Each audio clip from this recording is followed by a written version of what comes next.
merupakan mahasiswa Sekolah Tinggi Teologi EKA, dan pada saat ini kami akan menjelaskan mengenai apa itu psikologi dalam rangka untuk memenuhi tugas dalam mata kuliah psikologi. Menurut asal katanya, psikologi berasal dari bahasa Yunani kuno, yakni psyche yang berarti jiwa, dan logia atau logos yang artinya ilmu. Sehingga secara etimologi, psikologi dapat diartikan dengan ilmu yang mempelajari tentang jiwa. Itu jika dilihat dari asal katanya, memang dahulu psikologi dianggap sebagai ilmu kejiwaan. Asalnya karena dulu belum banyak alat-alat yang digunakan untuk mengutak-atik otak manusia. Belum ada juga pengetahuan tentang proses berpikir manusia maupun pengetahuan tentang memahami bagaimana perilaku manusia secara kompleks.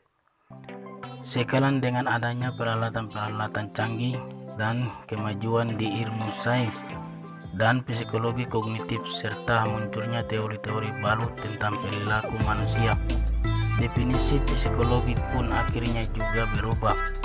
Psikologi bukan lagi didefinisikan sebagai ilmu jiwa, melainkan sebagai ilmu yang mempelajari tentang perilaku dan proses mental.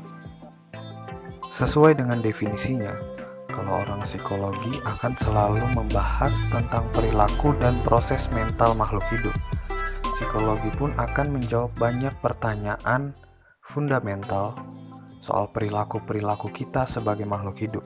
Misalnya, apa sih yang membuat kita sedih atau senang? Apa sih yang membuat seorang menjadi radikal? Serta bagaimana cara setiap orang memandang dunia?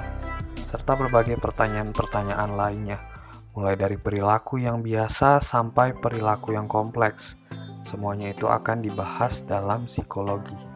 Psikologi terus-menerus berkembang hingga sampai sekarang, sehingga psikologi dapat disebut sebagai sains atau ilmu pengetahuan. Meskipun ini masih banyak diperdebatkan oleh beberapa kalangan, sebab mungkin banyak yang memahami psikologi sebagai ilmu tentang kejiwaan, dan jiwa dianggap terlalu abstrak untuk dijadikan sebagai objek untuk diamati. Kalau dulu mungkin psikologi dianggap sebagai ilmu yang tak berujung, sebab membicarakan tentang jiwa yang abstrak sekali. Tapi semua berubah sejak munculnya riset dan metodologi untuk meneliti ilmu psikologi. Ditambah lagi dengan munculnya laboratorium psikologi pertama yang didirikan oleh Wilhelm Wundt pada tahun 1879.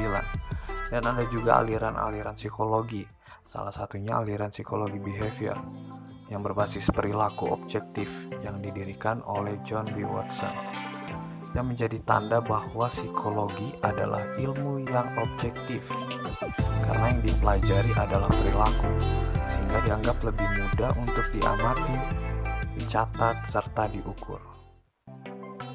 Dengan begini, sebagai disiplin ilmu pengetahuan, psikologi dipandang memenuhi syarat-syarat keilmuan, sebab objek studi psikologi dapat dipelajari secara sistematik dengan menggunakan metode-metode yang menjamin objektivitas pengambilan kesimpulannya.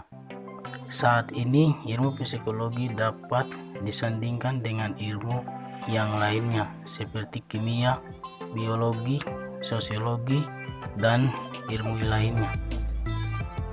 Jika dibandingkan dengan hard science, psikologi memang masih kalah dalam penelitian metodologinya.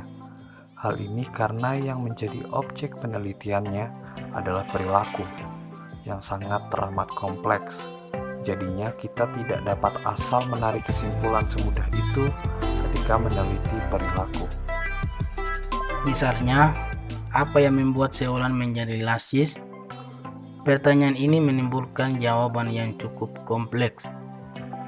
Kita tidak bisa langsung mengambil jawaban bahwa itu terjadi karena faktor ini maupun karena faktor itu, karena akan ada banyak faktor yang menyebabkan seorang tersebut menjadi narsis. Misalnya, faktor sosial, lingkungan sekitar, agama yang dianut, keadaan keluarga, dan masih banyak faktor lainnya. Oleh karena itu, psikologi masih disebut soft science, bukan hard science, Sebab hard science menuntut untuk objeknya bisa diteliti dengan sangat tepat lewat eksperimen dan lain-lain. Sedangkan objek dari psikologi yang adalah perilaku cukup kompleks untuk dibuat eksperimennya. Namun tentunya sampai sekarang para ilmuwan psikologi terus berusaha agar bisa mengkuantifikasikan tingkah laku dengan bantuan teori-teori, eksperimen, dan juga statistik. Terima kasih sudah menonton video ini. Shalom, Tuhan Yesus memberkati.